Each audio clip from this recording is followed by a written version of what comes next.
Philipsen, vous aviez déjà gagné 9 victoires d'étape sur les routes du Tour, mais celle-ci, cette 10e, j'imagine qu'elle est très spéciale. Ouais, c'est incroyable.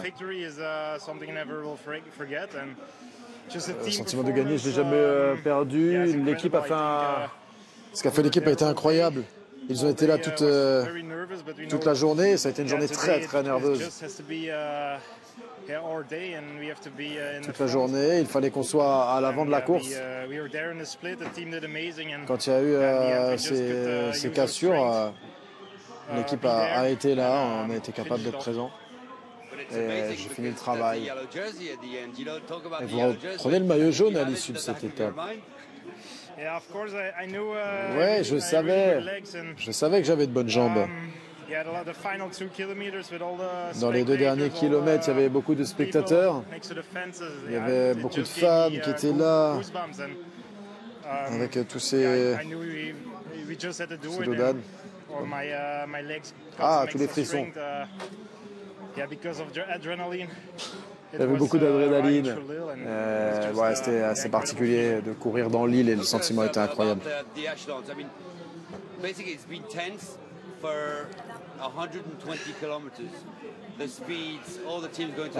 Parlez-nous un petit peu de ce qui s'est passé pendant cette étape. Il y a eu des chutes, il y a eu beaucoup de vitesse, il y a eu du vent. C'était pas une étape longue, mais ouais, toute la journée, il fallait être à l'avant. Il fallait toujours avoir tous les gars autour de moi pour être à l'avant. Et finalement, je crois que c'est à 15 km, ça s'est ouvert. Et l'équipe était tellement forte. Tout le monde a couru à un super niveau et on a eu une belle opportunité aujourd'hui. Je suis tellement fier que l'on ait décroché cette victoire. Ça représente quoi pour vous d'avoir ce maillot jaune? Ah, c'est... Je peux pas...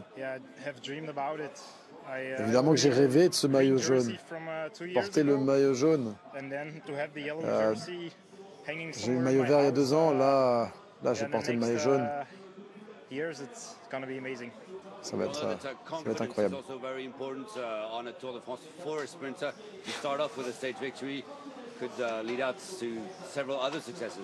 Et on peut imaginer qu'il y aura d'autres succès. Oui, c'est une compétition très dure, vous savez, le Tour. Il y a tellement de coureurs très forts ici. Je savais qu'il fallait être très focus sur tous les coureurs aujourd'hui. C'était une très belle opportunité et je suis très heureux qu'on soit parvenu à la saisir. Profitez bien du podium. Visma, ils ont fait un joli coup et on était à l'avant avec toute l'équipe et c'est pour ça qu'on était là avec 5. Il y a un maillot jaune à conserver. Pardon? Il y a un maillot jaune à conserver. Oui, mais comme je dis, c'est vraiment fantastique de commencer comme ça.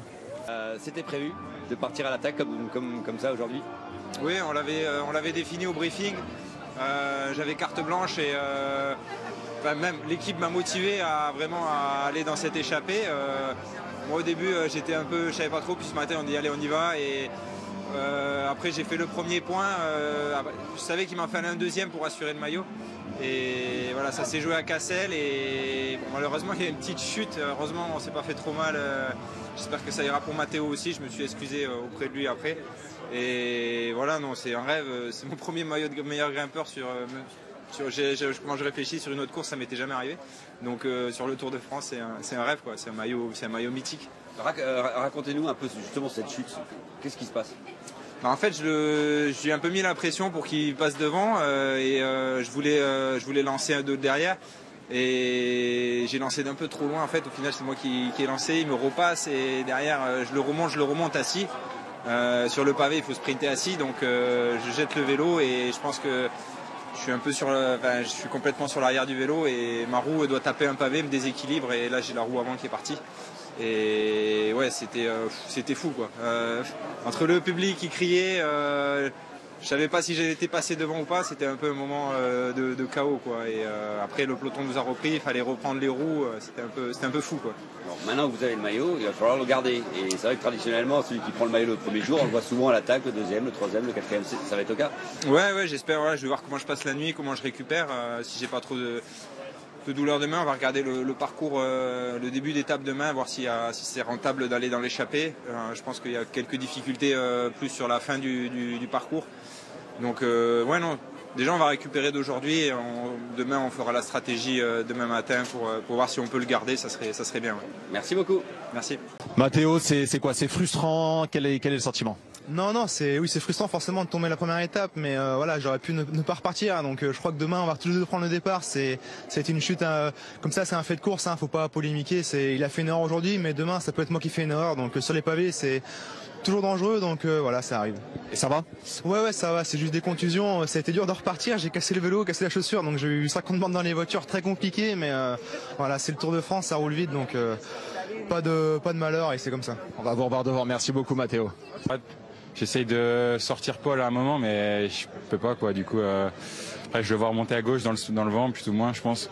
Et malheureusement, après il a buté un peu parce qu'il a dû lancer de loin pour remonter. Et moi, j'ai suivi au final à l'Aspi, un peu honte de le doubler même sur la ligne. Je savais plus quoi faire, quoi. J'étais là, un peu dommage, quoi. Bon, je pense qu'on méritait mieux, on pouvait faire mieux. Mais en tout cas, on retiendra le positif, c'est qu'on était devant, on était fort, et c'est de bonne augure pour la suite. Mais pourquoi un peu honte? Parce que j'étais là pour le lancer et ça se fait pas quoi. Pour moi je devais le lancer, j'ai pas trouvé l'ouverture, j'étais bloqué dans les barrières et ouais, voilà, c'était pas voulu quoi de finir comme ça, mais c'est comme ça quoi. Ça reste un bon début de tour. Oui, on est en forme, on est bien. Voilà, ça casse sur le final, on est 3, on est là pour le sprint, c'est ce qu'on voulait. Donc c'est une loupée, mais il y en aura encore d'autres et on est prêt pour la suite. Merci. Bonne récup. On est en direct sur Eurosport avec Jean-René Bernaudot. Jean-René, un tacle par derrière comme ça, normalement c'est carton rouge, non? Au foot, mais au cyclisme ça joue? Je sais pas si c'est déjà arrivé que les deux premiers tombent sur la ligne, mais je pense que Benjamin Thomas, en désespoir, a jeté son vélo, il a perdu l'adhérence de la roue avant, il a été fauché Matteo. Ouais, c'est pas cool, mais j'espère, je croise les doigts. On n'a pas vu Matteo encore, j'espère qu'il n'y a pas de casse, mais c'est... Voilà, je pense pas que j'ai pas le souvenir d'avoir vu ça sur le Tour, que les deux premiers tombent ensemble sur la ligne d'un sprint. C'est dommage, ça fait mal et j'espère qu'il n'y aura pas. Le Tour est déjà très dur. Et des accidents comme ça sont très bêtes. Ouais. Il est en train de monter sur le podium là actuellement du combatif, Matteo, mais un bon début de tour quand même pour Total Energy avec cette belle 4e place. Ce qui est important, c'est de savoir que ce qui se passe, et aujourd'hui, des gens comme Anthony Turgis ont fait les Flandres, ont fait Milan-San Remo, ils ont un diplôme de coureur, donc c'est des gens qui ne sont pas en danger. Et puis après, il y a tous ceux qui viennent manger le gâteau du Tour, qui sont à Tenerife, qui ont peur. Et aujourd'hui, c'est l'exemple qu'on n'a pas fait d'étape du Tour. Aujourd'hui, on a fait une classique. Et je pense que ce départ du Tour, ce sera 2-3 classiques de rang. Donc c'est très important de bien montrer qu'il y a deux mondes qui se côtoient. Ceux qui sont en altitude pour les globules et ceux qui font le programme à l'année. Et ceux qui font le programme à l'année n'ont pas été en danger aujourd'hui. Et c'est vraiment le constat. Voilà, et s'il n'y avait pas d'oreillette, s'il n'y avait pas de capteur, ça serait une course magnifique. Mais aujourd'hui déjà, ils ont montré les meilleurs que quand on fait le programme toute l'année, on sait faire du vélo. Donc je dis c'est l'exemple même de ceux qui ont un diplôme de coureur. C'était stressant et chaotique. Pipo Ganna a chuté, il semblait aller au début. Mais je pense qu'il a été touché à la tête ou quelque chose comme ça. On lui a dit de s'arrêter, je crois. Ce n'est pas vraiment un bon début de tour. Et ensuite, à 18 km de l'arrivée, j'ai été trop flemmard, je pense, avant la bordure. J'étais avec des gars forts, je voulais pas faire l'effort, je me suis dit que ça irait, et ensuite ça a tourné à droite et ça a cassé. Ah oui, 19 ans de carrière et on fait toujours des erreurs stupides. Comment c'était l'ambiance dans le deuxième groupe? J'étais pas vraiment devant, j'étais plutôt au milieu, au chaud. Il y avait beaucoup de gros coureurs, Remco Evenepoel, Roglic, Merlier, Milan.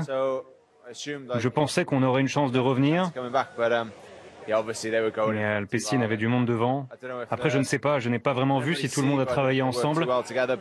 Mais voilà, c'est comme ça.